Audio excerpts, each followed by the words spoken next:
ganda niya. Tahimik na tahimik. Pero sa gabi, ang pangit kasi walang ilaw dyan. Hindi mo mapicture. Pero hindi to nakakapasok sa gabi. Ayun, oh, may mga ilaw to, honey. Hanggang 9. May ilaw nga. Nag-aalaw sila na hanggang 9. Oo, 9 nakalagay doon, 10, 9. Ano, 9 to 9 sila, 9 to 9. Ganda. Tara. No. Ito, kasi beach, pang beach na siya kasi nga malinaw na siya. Tsaka malalim na. Ay, malalim pa Oo. doon. Malalim na. Ito, malalim na to. Ay, ito, lalo na tingnan mo siya, oh. Ay, ito, hinukay talaga. Wala siya. Hala, malalim siya, natatakot ako. Pasok niyo lahat ng dapat niyo ipasok. Nilaliman talaga yan. Mahirap to lang uyin, baka may buaya. Doon pala yung malalim niya, oh. Ganun. Oo. Nakalinya. Parang ginawang daanan. Oo. Parang lalim niya doon, banda. Hindi siya, Ed, para siyang kantil. Yung mayroon siyang malalim, mayroon siyang mababaw. Ayun, Natural na ganun. oh, parang butas. Ay, Oo. oh my God. Sa bagay, kung dagat talaga to, eh, no? Ay, tingnan mo, oh, salt nga siya, Ay, Ed, oh. kaparaki, tingnan mo siya, oh. Asin. Oo.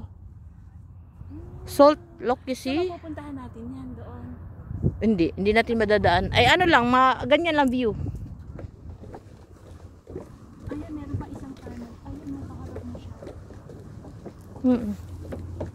Salt ka yan? Or talagang sadyang ganyan? Parang salt man. Oh, hindi. Ay, yun ang beach. Beach. Beach mode. Beach node. Tingnan mo, malalim na dito. Oh. Oo nga. May palaka ba dito? Kasi nakita mo sa palpa. Palaka.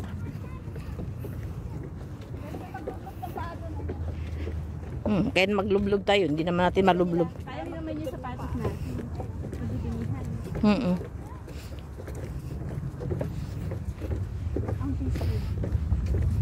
Parang sarap dito magmuni-muni, no? Kahit may araw. Ay, hindi pala siya salt. Talagang sako.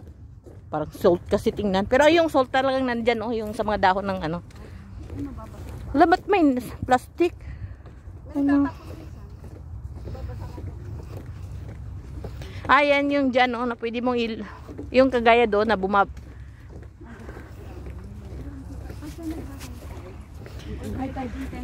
Hindi, talagang ano talaga sinadya to. Para, oo. Sayang Para mababad mo yung sapatos mo. Sana nagsandal pala tayo. Wala kasi tayo sa plano. Smelly ba din?